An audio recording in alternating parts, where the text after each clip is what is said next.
the World 50k champs of this year. That would be so cool. I'm not saying I have a high chance of making that team, but it's really cool to know it's this year and actually it's something that I could aim for. Yeah. I want to go fast.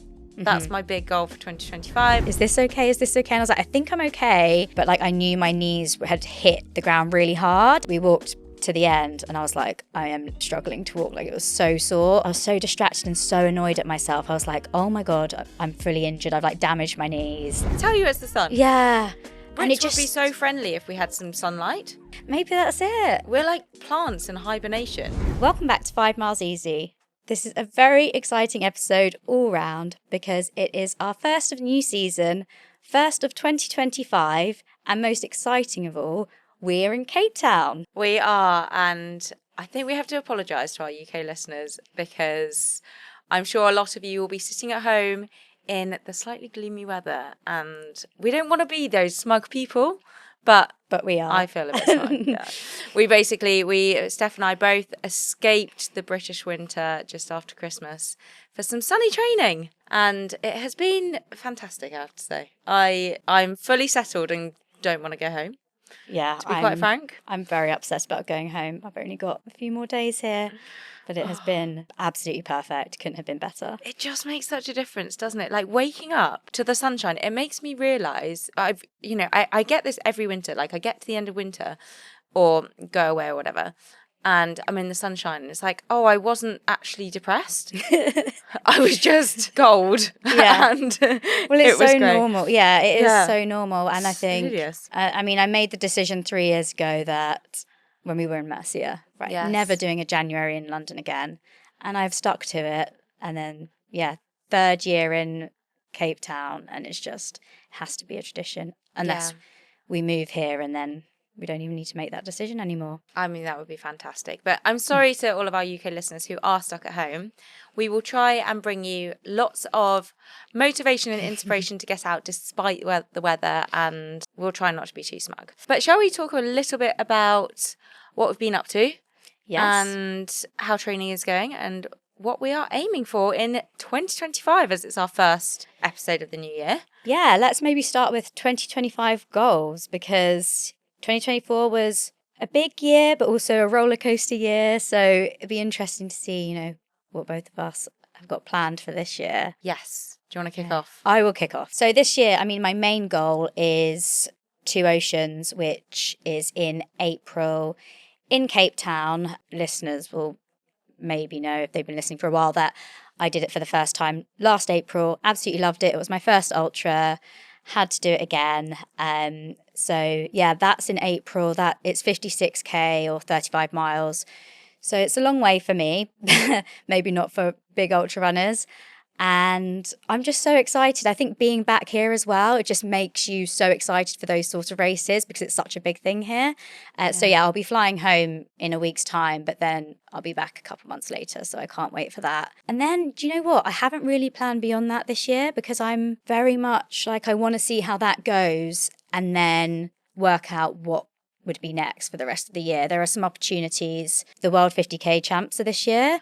That would be so cool. I'm not saying I have a high chance of making that team, but it's really cool to know it's this year and actually it's something that I could aim for. Yeah. So just maybe see how April goes and then I can work it out. But I think whatever else I do for the rest of the year is going to be ultra related. I've decided after I did Valencia, you know what, I don't want to target a marathon as my A race. Okay. I want to target an ultra as my A race and then maybe do a marathon as like part of the training. Yeah. Well, that makes sense. I mean, you had such a good time at 2 Oceans last time. Yeah. And I was going to say, actually, like, being back, does it make you really excited for the training? Yeah, it really does. And I think, as you know, you can't help but, unless you're on like the flat promenade, you can't help but go like on rolling kind of hills when you're running here and you just get used to it. And so I think, just being here and seeing the views whilst you're running, it's just so nice. It just makes you so excited for it. Yeah. And I feel like a bit sucked into that ultra here. It's so funny. Like back home, I feel like a marathon is a big deal. People think you're like pretty hardcore if you do marathons. Yeah. Here it's like park run. Like, literally, I barely feel like I can call myself a runner because I only do the marathon. I have to like caveat it with like, I only do a marathon. Yeah, and everyone's It's just like, not a thing. "Are you doing comrades? Are you doing comrades?" And I'm like, I don't think yet, Yeah. because to me, like 87K or whatever it is like, that is too far just now. But here it's just That's what you do. Yeah. Yeah, South Africans are nutters. Yeah, the running, but that's one of the things that I guess we both love about it is the running culture here is just huge. Yes. And like, you know, our friends, we're going to have Herda on as a guest, but she is obviously an incredible runner, but she's just a huge celebrity here. Yes. And it's just so funny. And like running alongside Carla as well, you're just like, every few people would be like, "Hey, Carla." It's so funny how many people know them. Whereas at home, like, I think even for you, you're obviously well known as a runner, but you've probably not got every second person like screaming your name. Yeah, not at all. It is, yeah, it's really cool. Like having run with them both, it's so cool to see it. And, Yeah. and also just how many people are out running here. I mean, obviously the weather helps. And I do think in the UK you do have that, especially in summer, people getting out. But it's just, everyone is so outdoorsy. Yeah. It's amazing. And the views. Don't get me started on the views. I love it. I know. What So is not cool. to You're love? running along with like the ocean on one side and Lion's Head and Table Mountain on the other. I know. It's just nuts. And if you're doing like a harder session or something, you can all you have to do is like kind of look out and distract yourself. You're like, wow, this is so cool. So cool. Takes away some of the pain. Okay, so you're excited for Two Oceans. Yes. Have you started like the training block for it yet? Well, like I kind of guess so. I think being here almost sort of gets you into doing that sort of running. So, and then I did Beta Bay race, which is 30K, which is not short, and that's quite a good simulation run for Two Oceans, I think. So Which I guess went really well, by the way. yeah, it was good. It was good. I really enjoyed it. I did it last year as well, and then the year before I did the 15K. So I think it's a really great. It feels like it's low key. You don't feel pressure with it, but it's also really well organized and loads of people do it. So it's like amazing support. I think it's just the perfect race. So yeah, that was really fun. And then I realized like Two Oceans is just over 2 months away. I was like, oh, Really? 5th of April. Oh, yeah, it's so early on in April. Yeah. So I was like, oh my gosh. Right, okay, comes better around get cracking. quickly. Yeah, it comes around really quickly, doesn't yeah, it? I mean, it's enough time. Like I'm really excited to kind of get stuck in. Even when I get home, I remember the training last year. I did it in the UK, but just doing something a bit different. Kind of going into the Surrey Hills and doing long runs there rather than just doing my usual like bushy park runs. It's just quite fun to mix it up.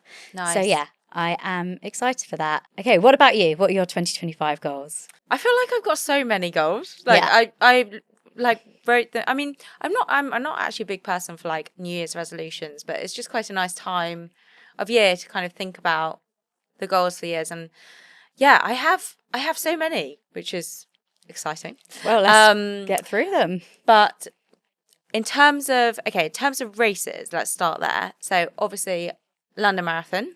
I'm confirmed for that, and there's no getting out of it now because it's been announced. So yeah, how does that feel? You know, when they make an announcement so public. I guess for me, you know, like I can just enter a race and no one really needs to know about it. But for you, it's like media announcement. You can't hide. Yeah, it's definitely. I think ideally because obviously I'm coming back from injury, and it feels like I'm obviously getting fit, but I'd ideally like to have waited for like another 2 months to announce it. Yeah. Really to like put it out there. But you can't do that. So I think you kind of just have to like forget about the media. And the reality is like I'm not going to train any harder because it's been announced. I'm going to do my training as planned and hopefully get fit into great shape for it, and hopefully it all goes smoothly. But like at the end of the day, it's the same for everyone, you know, like some people won't make the start line, some people will be in different shape. Yeah. So yeah, you just kind of have to block it out a bit. Only control yourself. Yes, there is that moment of like, oh my God, it's really not that far away. And that's when obviously my coach comes in and is like, no, nothing's changed. We're just still sticking to the plan. And it makes it quite hard to be patient, but I know I've got to be patient and like respect the build back and trust that, you know, it's still like over 3 months. That's a lot can change in that time, and I've just got to like build up slowly. A lot changes in a week with training. You have like 2 good sessions one week and you're like, wow, I'm fit. Yeah. And so actually 3 months is huge.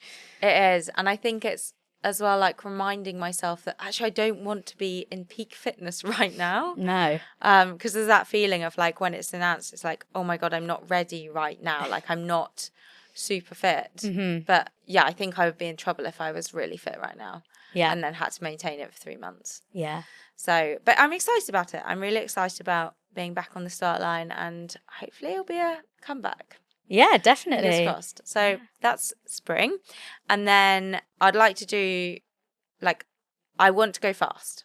That's my big goal for 2025. And London, hopefully it's fast. It's kind of a bit of an unknown because you sometimes, I mean, every time I've done it, I've ended up being by myself for the last 12K, which is tough. Mm-hmm. So I think autumn I'm going to target a really fast one is my plan. Nice. Do you have any ideas which one? Like a Berlin? Yeah. Or a Well, there's Valencia? obviously like Berlin, Chicago, and Valencia, which are all really good ones. So probably one of those three. Yeah. That's the plan. Oh. And then I just want to race more. Yeah. Racing's fun. I felt like I didn't really race. Well, I didn't race much in 2024, and I really missed it. Yeah. It's funny you say that. It's just reminded me, again, I don't love having New Year's resolutions, but one thing I did set myself was to race more.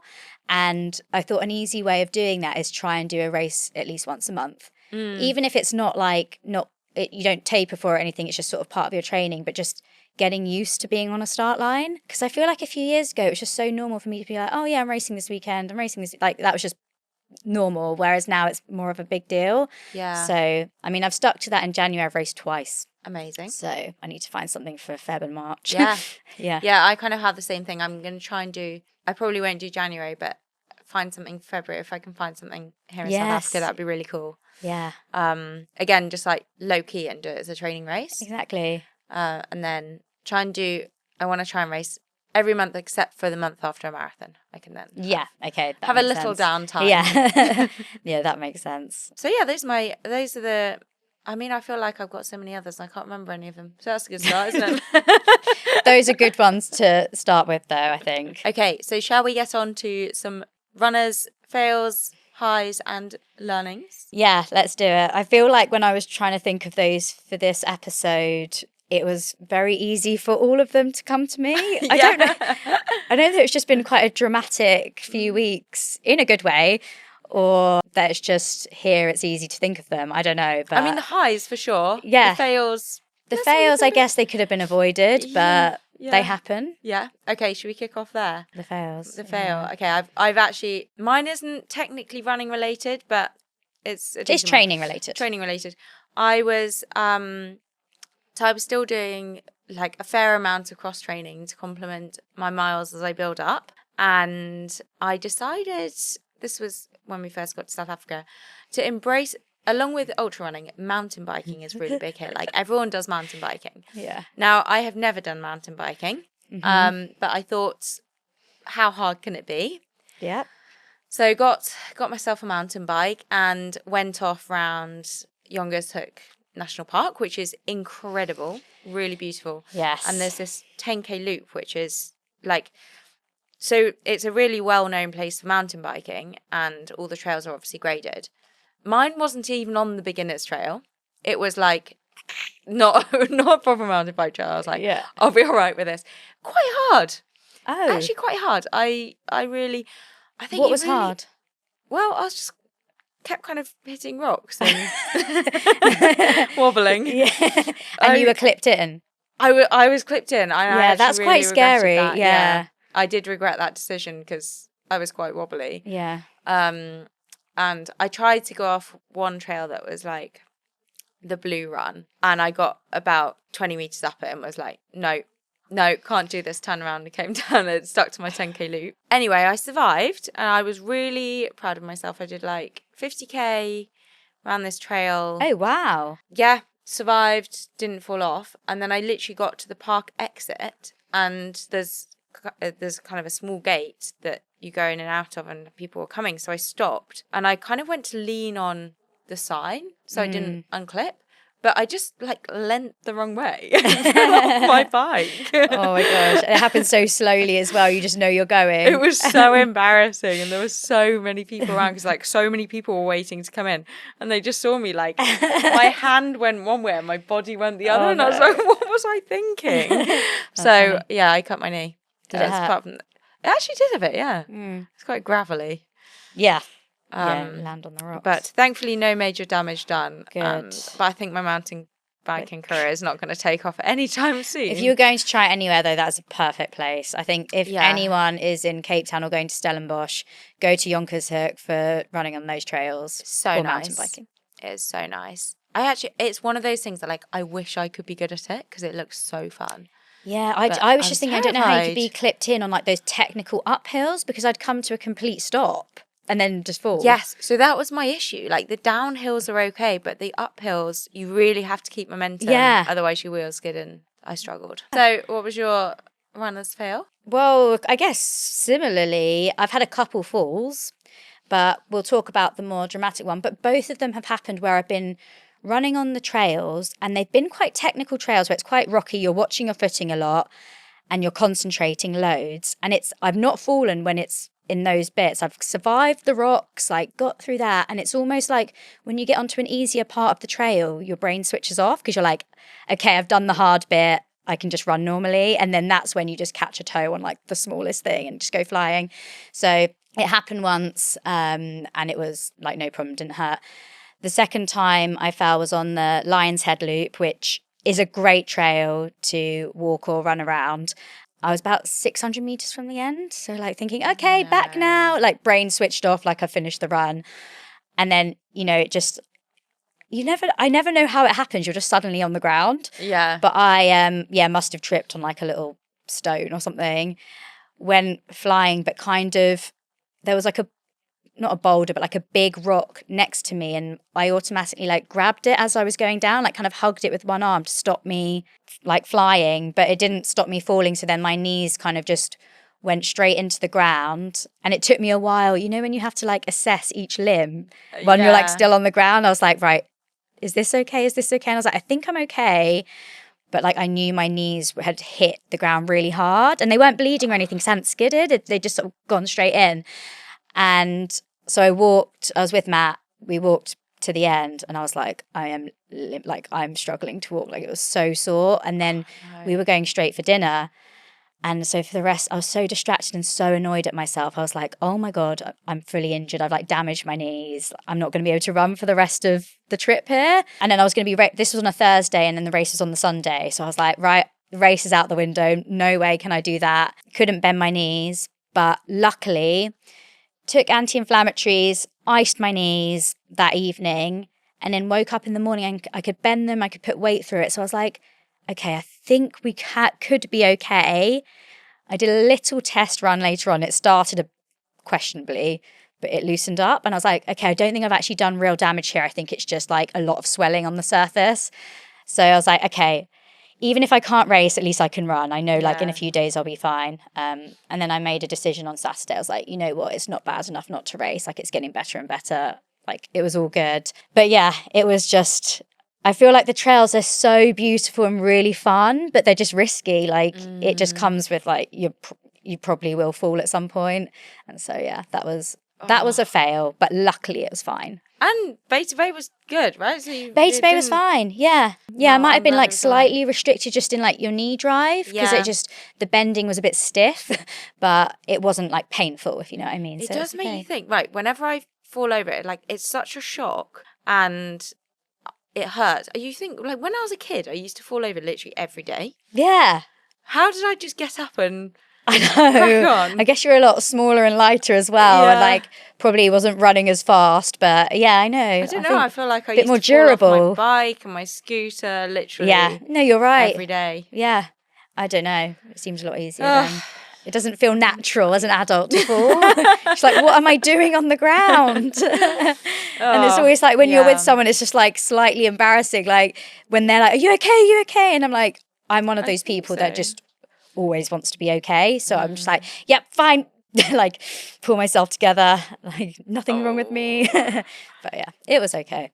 Well, the end. you survived. So we've both had some falls. Yes. But allowed to tell the tale. Yes. And what about the highs? Oh, gosh. I mean, where do we start? Where do we Quite start? I'm honestly. sure our highs are all quite similar. I think the thing for me is just, well, one of the big highs for me is like the running community. And as we already mentioned, so many people are running here, and it's so easy to kind of slot in if you need people to run with or train with. And we've spoken about it before, but like when you meet another runner, it's kind of easy to just like click with them because you've got that mutual thing in common. But it's easy to talk about other things as well. I don't know. I just find it everyone's easy. so friendly here. Yes. So Very friendly. welcoming. Honestly, it's the sun. I tell you, it's the sun. Yeah. Brits And it would be so friendly if we had some sunlight. Maybe that's it. We're like plants in hibernation, or We just, wherever yeah. else goes into hibernation. I know, You just and shut everyone's down. hiding indoors. It is that everyone's so friendly, and it just gives me the best start to the day where, yes, we're up very early running, but you kind of you're finished early and you're like, oh, it's only like 7:30, 8 o'clock. I've got like the whole day and I've already done a massive session. The best feeling, isn't it? Yeah. And the run along the seafront, the sea dip afterwards, which is an ice bath, basically. Yes. So the Atlantic coast here, wow, Cold. the water is so cold. Really cold, yeah. But it's very good recovery. You do that and then go and get a lovely coffee and pay £1 for it. I've been having some fantastic smoothie bowls. Oh, have you? Afterwards. I've not had any smoothie bowls. But you great brunch options. Great brunch options. And then you start, you're done. You've done all of that by like 8:30 in the morning. And you just think, God, I know. I'm really smashing today. But then what's great is fantastic. then like, you know, when you start working after that, you're going into it motivated because you've had such a productive good morning. Then I'm like, you know what? I'm ready to work now. Like, I'm going to have a great day. And it's just, yeah, it is good. Like, if you're lucky enough to be able to work remotely, it is a great way of doing it. And also, if you're working UK time, we're 2 hours ahead here. So 11 a.m. here is 9 a.m. at home. So you can fit a lot in before 11. Yeah, I do love that. I have to say the morning routine is definitely my highlight as well. The sea dips have been fantastic, and the outdoor gym. I am loving the outdoor gym. Oh, I've seen you've had that. That's nice. Yeah, very enjoyable. I like the gym, as we've said. It's not. I do actually quite enjoy it now, but just being able to go outside and do my gym outside is revolutionary. The socks. I need to get some cool socks because everyone wears cool socks here. Versus socks here are a big thing. Yeah. They're cool. I saw an ostrich on my bike ride. That's a highlight. Oh, yeah. Actually, and you 3 saw ostriches. a baboon. And baboons, yeah. They're quite dangerous. I was a bit scared of the ostrich, actually. But they're so fast. Have you seen them and run? literally, like, on the road next to us. Yeah. Matt cycled past, and I was thinking I'll be cycling a little bit quicker than you than that if I were you. Yeah. They were they're big, but very cool to see. The other thing I was actually going to say was when you do have to run alone here, which you don't need to, I find it so much easier to get through my run. So, for example, the other day we ran for a bit together, and then I was doing a little bit after I left you. I think I had like 4 miles to do. If I was at home, I'd be like, oh God, 4 miles. Like, how am I going to get through this? Whereas here, I was like, okay, I'll just run to that point and turn around. It was just very pleasant. Yeah. It just passes. The miles do fly by. Yeah, exactly. I think I've just had no boring runs. Yeah. Whereas at home, like, I feel very lucky to live where I live at home because it is great for running, but you get used to the routes, I think, and maybe again with the weather, you're just like, oh, can't be bothered. Yeah, I totally get it. I think just change of scenery helps so much, doesn't it? Yeah, that's so true. Okay, what about some learnings? Hey, you go. What have I learned? I think honestly that I just can't do UK winters without wanting to be a real whinge. I feel like I've had a bit of a realization when I've been here. You kind of get so like stuck into London life, and I was like, what have I been doing?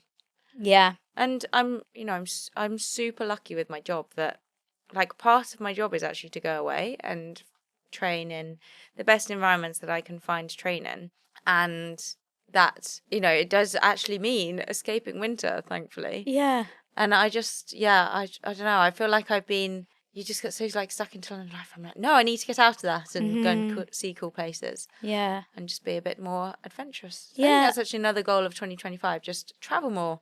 Oh, nice. Yeah, that should always be a goal. Yeah, I know, I agree. I think a learning is also just doing what makes you happy and like how can you make it work so that you can like live a life that you love to do. There's always a way. Yeah, there's always a way. But yeah, I think, you know, being here is just like, I know my quality of life here is so good and I'm relaxed. Like I'm doing the same job that I do at home, but from here, and I'll look out the window and be like, at my laptop, I'm just think, oh my gosh, like this is so much better than me doing the same job sitting at home. So yeah, it's a way of making that happen a bit more, I think. 100%. I love that. Yeah, so I'll need to come up with some sort of plan. I'm glad after I go home that I am back quite soon, so I'm not too worried yet, but I need to, you know, I need to work It's it a out. readjustment, isn't it? Yeah, I am, like, apart from, obviously, I really miss Joe and Nelly. I wish they were here because that would just make everything so much easier. But apart from getting to see them when I go home, I'm so upset to go home. Like the thought, like when Joe's talking to me, he's like, oh, he was going to play tennis last night. And he was like, oh, I'm not sure we're going to play. It's too cold. And I just thought, oh no. Imagine not being able to do what you want to do because it's too cold to do it. And I was like, I can't deal with these decisions when I go home where I'm having to wear like 5 million layers. Yeah. No, it's not for me. Just feels so far away, like the dark as well. Yeah, I'm going to really need to plan some good weekends at home just to like have some fun things to do. 100%. Yeah. Which sort of links into some running news I've seen. And that it's another country that is very sunny at the moment, Australia. Did you hear about the guy who broke the marathon world record in Crocs, as in not the marathon world record, in Crocs bit is sub 2 hours in Crocs. Yeah, imagine the fastest time at wearing Crocs. Yes, in the marathon. I did see this because Matt, our friend who ran a very fast 200 meters in Crocs, is very interested in these world records. Yes. Well, he loves his Crocs. Yeah. He's a big fan of his Crocs. And yeah, he ran like 28 seconds in front of Mo, actually. It was at altitude, which is a little bit cheating. Yes. Doesn't take away from the achievement of running a 200 PB. But 200, very different to marathon. How you must be so injured after running a marathon in Crocs, no? Well, the funny thing was, he in his post-race interview, he also, it was actually a pretty decent time, like admittedly not the world record, but 2:49. I'll take it.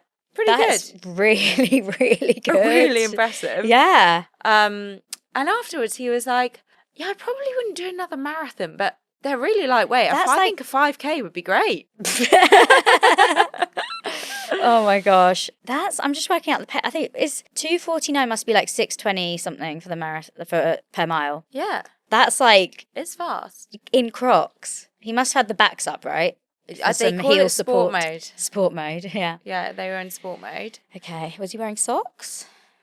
Oh, yeah, surely. The blisters. He must have been. I mean, yeah, that's impressive, but no part of me ever wants to try anything like that. I think your calves would be. I just think you'd be so injured. Yeah. They've got a decent amount of foam, though, haven't they? Yeah, but they're not made for running. No. They might be comfy to walk around in, but I'm not sure the foam is. Surely there's got to be a time quite soon when they make some running shoes, because there is this whole thing, like quite a few people have run in Crocs now. Mm-hmm. They must have the links for the technology. Yes. Yeah.